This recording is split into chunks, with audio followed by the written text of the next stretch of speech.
Okay, so this is our daily reading 3868, 3869, and 3870. Kukuha tayo dito ng tatlo. Panoorin nyo yung healthy reading natin. Sigurado makaka-resonate yung karamihan sa inyo doon. At pakisupport na rin po yung YouTube channel ko. No? Please subscribe at follow na rin po doon sa FB pages.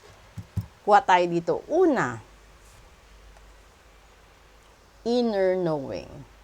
Pangalawa, rebirth. Ito na naman tayo. And pangatlo, infinite possibilities. Ito yung gusto natin, di ba? Okay. Gusto natin magkaroon ng walang katapusang blessing sa buhay. Pagmamahal, no?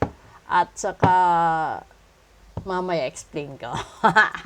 Okay. Yung una kasi is inner knowing. Alam natin na bawat isa sa atin ay may kanya-kanyang tapang, may kanya-kanyang lakas at tibay.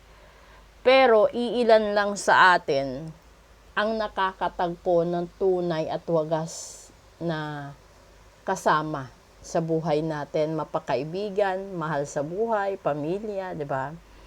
Na minsan nagiging dahilan kung bakit ang isang tao ay nagbabago. Na napapansin nyo yung mga taong mababait, matulungin, no? Tapos, sa sobrang tulong niya, dumating yung panahon na nawalan siya.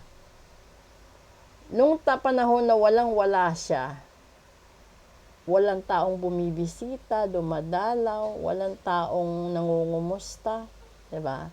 Ito yung panahon na nagkakaroon siya ng pagkakataong makapag-isip.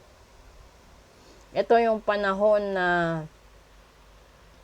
nakakagawa siya ng mga strategy sa sarili niya na kung paano siya babangon at kung paano niya iiwasan na mangyari ulit sa kanya yung nangyari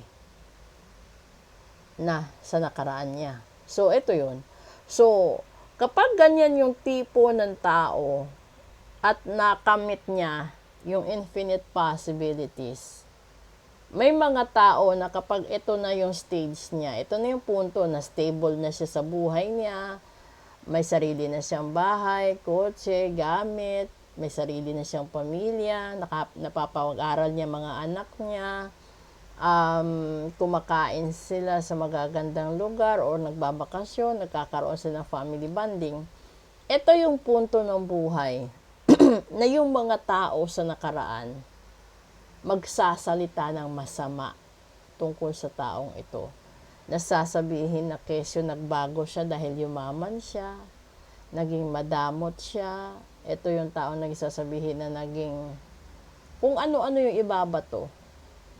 Pero ang hindi nila alam, dito sa gitnang baraha ng rebirth, dito na-realize ng tao na yon na hindi rin pala maganda kung sobra kang bait.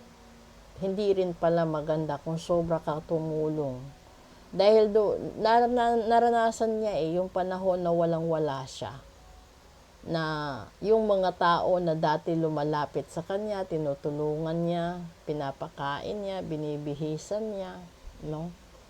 Walang pakialam sa kanya. Kaya nung bumawi ang mundo, bumawi yung swerte, binabato na naman siya ngayon.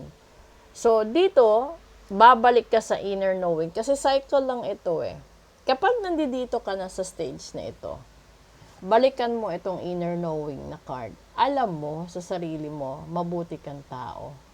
Alam mo sa sarili mo na naging masinop ka lang, naging matipid ka lang siguro dahil ayaw mo nang bumalik dun sa punto na wala kang matakbuhan, wala kang makain, wala kang matirhan, wala kang maisuot na damit or wala kang maiuwi sa sarili mong pamilya dahil lahat ng taong nilapitan mo ay walang iniambag kahit noon binigay mo lahat-lahat.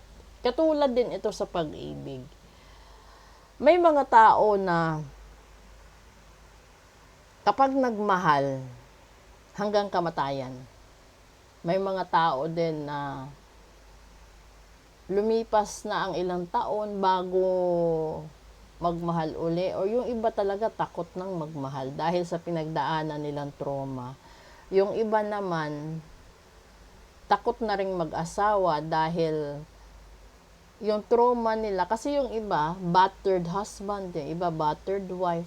Hindi na natin yun pwedeng i-judge kasi choice nila yun na magsama sila, choice nila yun na magpakasal sila. Pero kung napunta sa physical abuse yung marriage nila at na-trauma yung tao na yan at dumating sa punto na nakarecover siya, hindi mo na maiiwasan na magkakaroon siya ng yung parang boundary sa buhay niya. Andun kasi yung takot Ganon din po yun sa mga taong or sa mga anak na nasaktan, no? At kung ano-ano pang physical abuse na nangyayari. So, ito yun.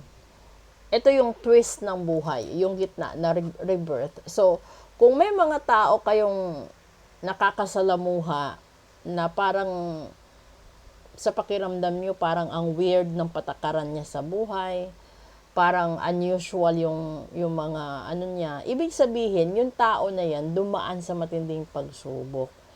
Alam niyo yung mga taong biglang nagugulat, yung mga taong biglang tumatahimik.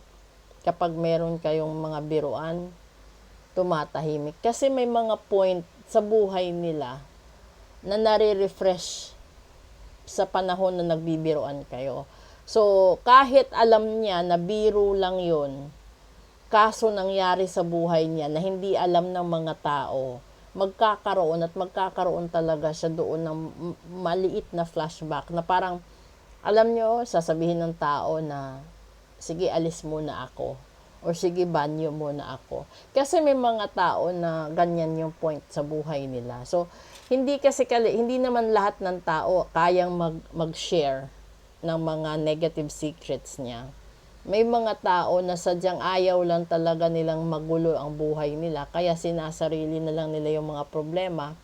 Pero, sa panahon na merong mga gathering, reunion, or fiesta, no, hindi maiwasan kasi may magbiro.